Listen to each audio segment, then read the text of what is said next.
Lawsuit goes after alleged anti-conservative bias at Goo.gle. Google engineer James Damore was fired last August after he wrote a controversial memo arguing that Google had gone overboard in its efforts to promote diversity. He generated widespread outrage by suggesting that the underrepresentation of women at Google was a result of women's lesser aptitude for software engineering, rather than discrimination within the technology sector. On Monday, Damore filed a lawsuit accusing the Mountain View search giant of systematic, illegal discrimination against conservatives and white men. He was joined in the lawsuit by David Gudeman, another Googler fired under similar circumstances.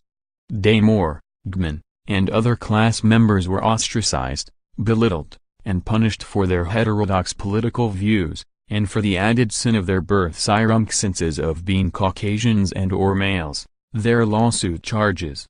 Damore and Gudeman are seeking to represent all conservatives and white men who have allegedly faced discrimination at Google in a class action lawsuit. There doesn't seem to be much dispute about the facts in the case. Where Damore and Gudeman disagree with Google management, of course, is in how to interpret the events described in their lawsuit. Damore and Gudeman view themselves as bravely standing up to a left-wing political culture that systematically discriminates against conservatives and white men. Their critics, including Google's management and many Google employees, viewed them as right-wing trolls who were systematically undermining Google's benign efforts to create a more diverse and inclusive workplace. "We look forward to defending against Mr. Damore's lawsuit in court," a Google spokesman told Ars. The challenge for Google is that while Damore and Gudeman's viewpoint is marginal inside Google, it's not entirely marginal in the broader world. Many conservatives, including the President of the United States, share the duo's view that political correctness has gone too far in corporate America. The lawsuit offers plenty of ammunition for people who hold this view, even as many other people will look at the same set of facts and conclude that Google justifiably fired a couple of recalcitrant troublemakers. One thing that's clear from the lawsuit is that James Damore wasn't shy about advocating the views laid out in his memo. Over the course of 2 months, he promoted them to everyone who would listen. In June 2017, Damore attended a Diversity and Inclusion Summit, the lawsuit reports. Damore felt pressured to attend the event because Google proclaims commitment to diversity and inclusion to be an important factor in deciding promotion to leadership positions. At the summit, Damore told a Google HR representative that he believed some of the positions taken by Google were divisive and misguided. At the end of the program, the lawsuit says, participants were asked to provide written feedback, so Damore wrote the first draft of his memo and sent it to Google's HR department as part of his feedback to the event. Damore didn't stop there. In early July, Damore posted a copy of the memo to an internal Google forum used to discuss diversity issues. He also emailed individuals responsible for Google's diversity programs, the Women at Google program, the Code of Conduct team, and Google HR. He pointed out that some of Google's training and recruitment programs were specifically reserved for women and minorities and asked whether it was legal to exclude white men from these programs. He told the Google Code of Conduct team that he believed some of Google's policies were not being applied equally. Unfortunately, the lawsuit says, Damore's complaint about Google's illegal hiring and employment practices were never investigated or pursued by Google HR, other than by firing him.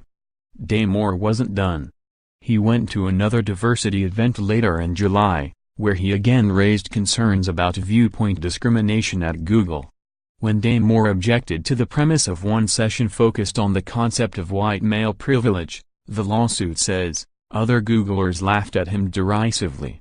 At the end of this event, Damore submitted yet another copy of his memo, updated with some changes suggested by some other Googlers who saw the first draft.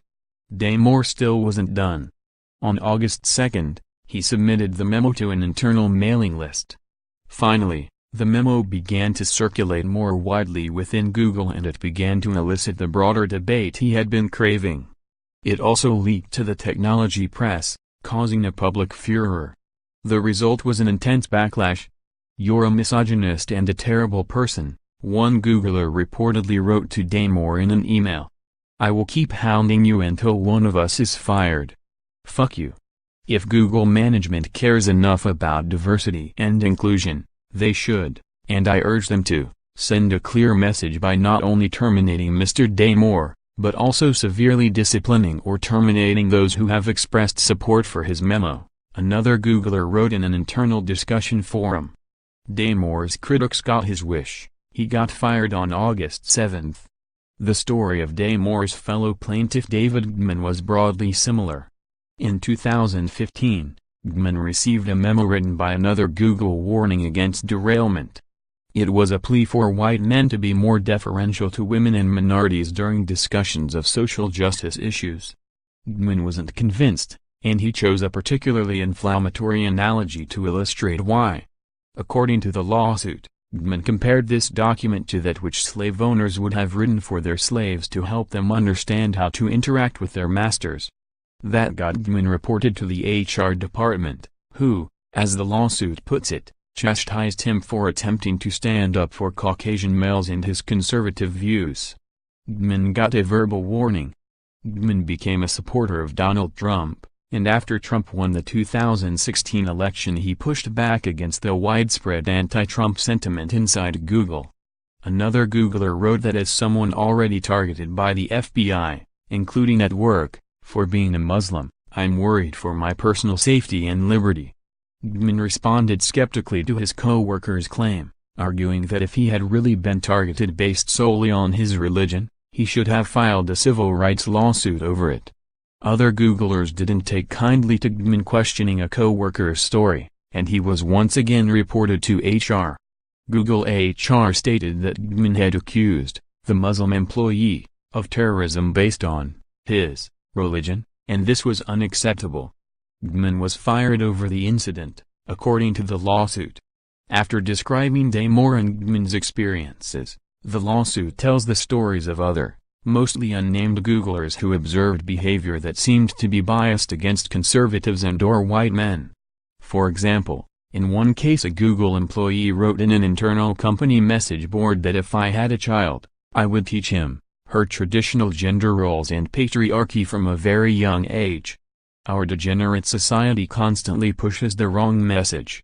The lawsuit says Google HR responded by writing to the employee that your choice of words could suggest that you were advocating for a system in which men work outside of the home and women do not, or that you were advocating for rigid adherence to gender identity at birth. We trust that neither is what you intended to say. In the wake of the Damore controversy, a Google manager wrote, "You know, there are certain alternative views, including different political views which I do not want people to feel safe to share here. You can believe that women or minorities are unqualified all you like, I can't stop you, but if you say it out loud, you deserve what's coming to you."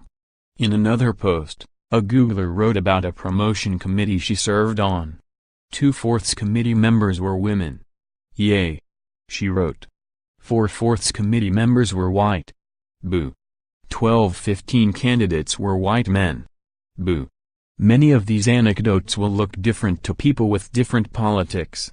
Fans of aggressive pro-diversity efforts are likely to see all of these as examples of Googlers trying to cultivate a tolerant and diverse workplace.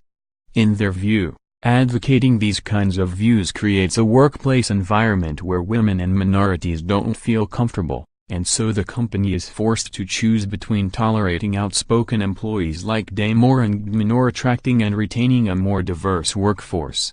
But for many conservatives, the lawsuit will read as a damning indictment of Google's corporate culture. Damore's defenders on the right will interpret a line like 4/4 committee members were white. Boo. As straightforward evidence of discrimination.